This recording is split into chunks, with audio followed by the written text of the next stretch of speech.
नमस्कार. आपण पाहता मुंबई उत्तर मध्य लोकसभा मतदारसंघ.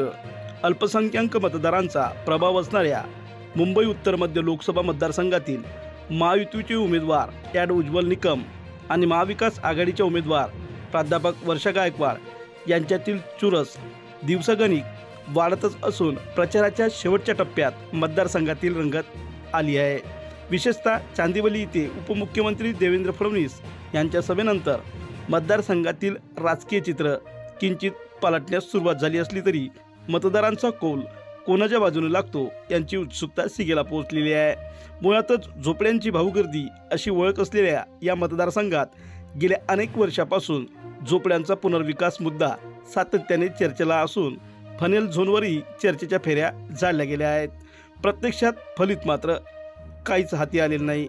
आता प्रचारात ॲड उज्ज्वल निकम आणि प्राध्यापक वर्षा गायकवाड यांच्या दोघांच्याही भाषणात झोपड्यांचा पुनर्विकास, संरक्षण जमिनीवरील झोपड्या, नदी नाले साफसफाईसारखे मुद्दे प्राधान्याने येत असले तरी चर्चेचे गृह संपून हे प्रश्न मार्गी लागतील अशी खात्री मात्र मतदारांना वाटत नसल्याचे दिसून येते.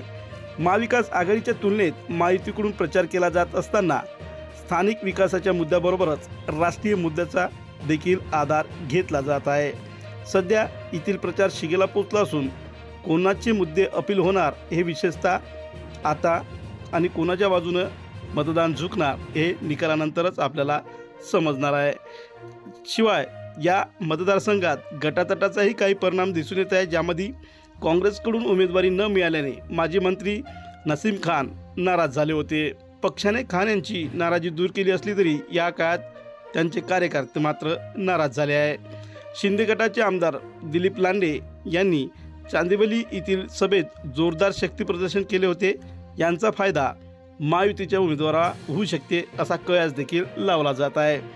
या निवडणुकीत कळीचे मुद्दे हे आहेत की LBSवरील वाहतूक कोंडी, अरुंद रस्ते हा प्रमुख मुद्दा इथला कळीचा मुद्दा आहे. दरडीवरील झोपड्याचं पुनर्वसन कित्येक वर्षापासून रखडलेला आहे, हा एक दुसरा मुद्दा आपल्याला प्रामुख्याने दिसून येते. झोपड्याचा पुनर्विकास, फनेल झोनमधील इमारतीचा पुनर्विकास रखडलेला आहे. या कळीच्या मुद्द्यावर देखील इथे मतदान होईल असा कयास जोडला जात आहे. प्रामुख्याने 2019मध्ये काय घडले?